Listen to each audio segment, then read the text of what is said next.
স্বপ্ন দেখুন প্রতি মুহূর্তে, বাস্তবতার সাথে করুন লড়াই। অল্প সময় বাঁচবো মরা, কিসের এত অহংকার, এত বড়াই। কম চাওয়া কম পাওয়া, কারো কাছ থেকে কিছু আশা না করা। কে পাশে থাকলো কে পাশে থাকলো না, এসব বিষয় বাদ দাও, দেখবে জীবন সুন্দর। আসসালামু আলাইকুম প্রিয় ভাই বোনেরা, সকলে কেমন আছেন? আমি আপনাদের নাটোরের গ্রামের বোন আরেকটি নতুন ভিডিও নিয়ে চলে আসলাম। আজকের ভিডিওটি শুরু করেছি, আমার এই তো দুইটা থ্রি পিস ছিল, সেই কাপড়টা কাটা থেকেই। অনেক দিন ধরে এই দুইটা থ্রি পিস নিয়েছি, কিন্তু কাটাও হচ্ছে না, বানানো হচ্ছিল না। এত ব্যস্ততার মধ্যে আসলে কোনটা রেখে কোন কাজটা করব সেটা ভেবেই পাই না। এদিকে দেখুন কাপড় কাটতেছিলাম আর হাসানটা কোলে এসে বসেছে। মাকে কাছে পেলেই বাচ্চারা যা করে সেটাই করতেছিল হাসান। তবে হাসানকে নামিয়ে দিলাম, যেহেতু কাপড়গুলো কাটতে হবে। আমি যখন এই ভিডিও বানাতাম না বা বিজনেস করতাম না, তখন কিন্তু আমার মেশিনটাতে এই তো কাজ করতাম। নিজের বাড়ির সবার জামা কাপড় বানাতাম, আবার আশেপাশের গ্রামের মেয়েদেরও কিন্তু পোশাক বানাতাম। আর এখন এতটাই ব্যস্ত হয়ে পড়েছি, মেশিনে বসার সময়ই হয় না।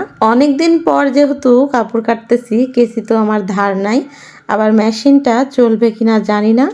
এখন আর ব্যস্ততার কারণে এলাকার মেয়েদের জামা কাপড় বানানো হয় না, তবে নিজেরগুলা নিজেই বানাই। আমার তো মনে হয় নিজের জামা কাপড়টা নিজে বানালে একদম পারফেক্ট বানানো হয়। অন্য কাউকে দিয়ে বানিয়ে নিলে এটা ঠিক হয় ওইটা ঠিক হয় না, এরকমই হয়। এখন যেহেতু রোজার দিন, সকালে তেমন একটা কাজকাম থাকে না, সেই জন্য আজকে ভাবছি এই তো মেশিনে বসে কাজ করব। আর থ্রি পিস দুইটা কতদিন ফেলে রাখবো সেটা ভেবে কাজ করতে বসে পড়েছি। তবে কাপড়গুলো কাটতে অনেকটা সময় লেগে গেছে, কতক্ষণ কাজ করতে পারবো জানি না। আর এই তো দেখুন হাসানটাও কিন্তু আমার সঙ্গে কাজ করতেছে, আর কতটা খুশিও আমার সঙ্গে কাজ করতে পেরে। আমি যে দুইটা থ্রি পিস বানাচ্ছি সেটা কিন্তু বাটিকের থ্রি পিস। জামাটা প্রায় হয়ে আসতেছে, কিন্তু এখনো শেষ হয় নাই। আর শেষ করে উঠতেও পারবো না, যেহেতু দুপুর হয়ে আসতেছে, গোসল করতে হবে, নামাজ পড়তে হবে। আমার মনে হয় সব মেয়েরই কিন্তু একটু একটু সেলাইয়ের কাজ জানা ভালো, কারণ নিজের কাজ নিজে করার মধ্যে অনেকটাই শান্তি। আর আমার তো মনে হয় বাংলাদেশে প্রায় গৃহিণীরাই এই কাজটা জানে। যাই হোক, সেলাইয়ের কাজ অনেকদিন পরে অনেকটাই করছি, ভালোও লাগলো। আর এই তো এখন কিন্তু দুপুর 2টা বেজে গেছে।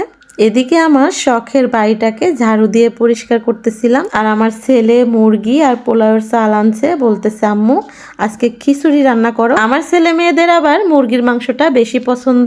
এই মুরগির মাংস দিয়ে আজকে পোলাওয়ের চাল দিয়ে খিচুড়ি রান্না করব। আমি কিন্তু অফ ক্যামেরায় মুরগিটাকে পরিষ্কার করে খিচুড়ি রান্না করার জন্য যা যা লাগবে সব কিছু রেডি করে একদম চুলার পাড়ে চলে এসেছি। পুরো মুরগির মাংসটাকে কেটে তারপরে ধুয়ে পরিষ্কার করে এনেছি।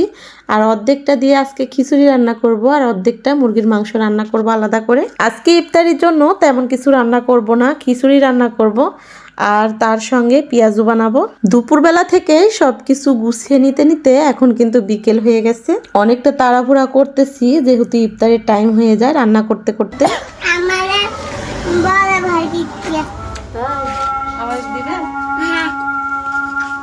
সত্যি তাহলে আবার রান্না না, তোমার এটা খাবো। আমার রান্না করা দেখেই তাসফিয়া এসে হাজির। এখন কিন্তু বিকেলবেলা আজানটা দিয়ে দিচ্ছে, আর আপনারা তো এটা শুনতেই পেলেন। তাই তো তাড়াহুড়া করতেছি, এই তো চুলার জালটা ধরিয়ে দিয়ে কড়াইয়ে তেল দিয়ে দিলাম। রান্না তো শুরু করতেছি, আর রান্নাটা শুরু করার আগে আমার প্রিয় ভাই বোনদেরকে বলতেছি, যারা আমার ভিডিওর সঙ্গে আছেন আর আমার ভিডিওটি দেখতেছেন, ভালো লাগতেছে, তবে একটি লাইক দিতে ভুলে গেছেন। অবশ্যই একটি লাইক দিয়ে আমার ভিডিওটির একদম শেষ পর্যন্ত আমার সঙ্গে থাকবেন। সারাদিন রোজা থাকলে আর রান্না করতে আসলে মনে হয় কত কিছু রান্না করব, আর ইফতারের সময় কত কিছুই খাবো, কিন্তু ইফতারির টাইমে যখন এক গ্লাস শরবত খাই তখন কিন্তু আর কিছুই ভালো লাগে না। আর মুড়ি ভাজা পোড়া খেলে কিন্তু ভাত খাওয়া যায় না, সেই জন্য আজকে ভাবছি তেমন ভাজা পোড়া কিছু রান্না করব না। আজকে শুধু খিচুড়ি রান্না করব, আর তার সঙ্গে মুরগির মাংস। শুধু পেঁয়াজিটা বানাবো, আর বুটটা কিন্তু রান্না করাই আছে, যেহেতু খিচুড়ির সঙ্গে পেঁয়াজি খেতে ভালো লাগে।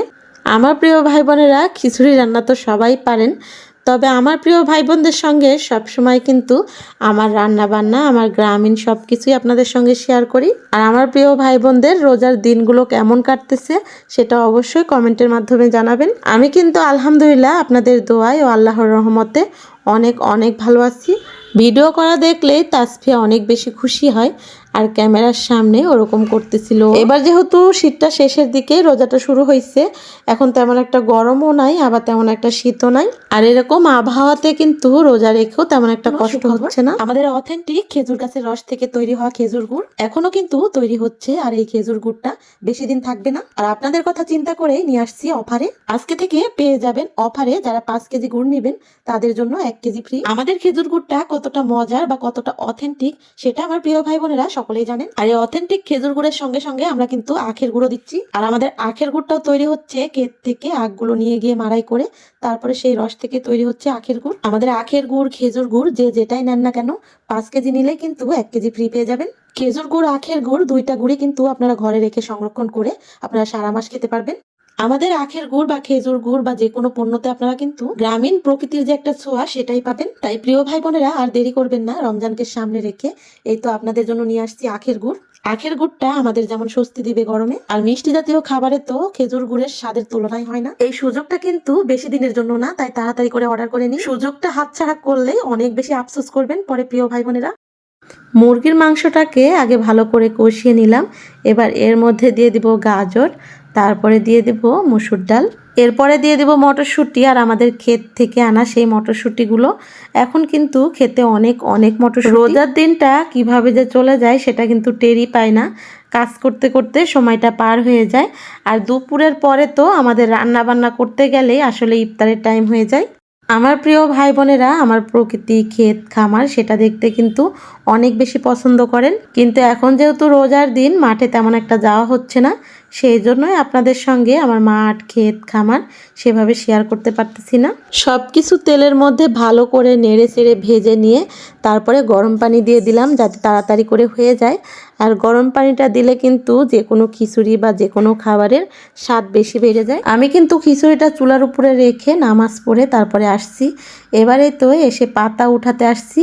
আর এটা হচ্ছে পোলাওয়ের পাতা, আর আমরা কিন্তু এটাকে পোলাওয়ের পাতাই বলি। পাতা দুইটাকে ভালো করে ধুয়ে নিলাম। আর এই পাতা থেকে অনেক সুন্দর ঘ্রাণ আসে। খিচুড়িটা যেহেতু হয়ে আসতেছে তার উপরে এই তো পাতাগুলো দিয়ে দিব, দিয়ে ঢেকে দেব। পোলাওয়ের চাল দিয়ে রান্না করতেছি খিচুড়ি, এমনিতেও ঘ্রাণ আসবে, তারপরেও এই পাতার ঘ্রাণটা আমার কাছে বেশি ভালো লাগে। খিচুড়িটা হয়ে গেছে, নামিয়ে নিলাম। আর এদিকে আমার গাছগুলো কিন্তু একদমই শুকিয়ে যাচ্ছে। এখন যেহেতু প্রচণ্ড রোদ হয় আর গাছে প্রতিদিনই পানি দেওয়া লাগে, গাছে একবেলা পানি না দিলেই গাছগুলো একদম শুকিয়ে আসে। এবার মুরগির মাংসটা রান্না করব, সেই জন্যই তো সরিষার তেল দিয়ে দিলাম। আর এই সরিষার তেলটা কিন্তু আমাদের বাড়ির সরিষা থেকে ভাঙানো। আর এই সরিষার তেলটা কিন্তু আমার প্রিয় ভাই বোনদেরকে প্রতিনিয়তই দিয়ে আসছি। আর এই তো দেখুন ঝাঝালো মরিচের গুঁড়া, তরকারিতে সামান্য একটু মরিচের গুঁড়া দিলেই তরকারিটা অনেক কালার আর অনেক ঝাল হয়ে যায়। আর আমার প্রিয় ভাই বোনেরা কিন্তু প্রতিনিয়তই এরকম ঝালালা মরিচের গুঁড়োটাই চাচ্ছেন, তাদের জন্যই এরকম ঝালালা মরিচটা আমি গুঁড়ো করতেছি। আপনাদের পছন্দ মতো বা আপনাদের চাহিদা মতোই আমি সব সময় আমার পণ্যগুলো তৈরি করে আসতেছি। তবে আমি কিন্তু মরিচের গুঁড়াটা তেমন একটা খাই না, মরিচ বেটে তারপরে রান্না করি। আমার কাছে সব সময় মনে হয় পাটায় বেটে মশলা করে রান্না করার স্বাদটা সবসময় বেশি হয়। তবে যে সকল প্রিয় ভাই বোনেরা শহরে থাকেন বা অনেক অনেক সময় এরকম মরিচ বেটে খাওয়া সম্ভব হয় না, তাদের জন্যই কিন্তু আমি এই ঝাঁঝালো মরিচগুলো আনছি। এগুলো হচ্ছে মটরশুঁটি, আর এই মটরশুঁটির ফলগুলো আমি ভেজে রেখে দেব। মটরশুঁটি ভেজে তারপরে চাল ভাজা ভেজে মাখালে অনেক বেশি ভালো লাগে খেতে। অনেকগুলো মটরশুঁটি ভাজলাম, তার সঙ্গে চালও ভাজবো। আর এগুলো ভেজে বয়মে রেখে দেব। আর ইফতারের পরে কিন্তু অনেক সময় খেতে মন চায় এরকম ভাজা পোড়া, তখন খাবো।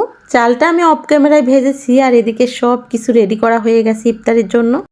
ইফতারির টাইমটা হয়ে আসতেছে, আর এতটা তাড়াহুড়া ইফতারির টাইমে কি বলবো প্রিয় ভাই বোনেরা।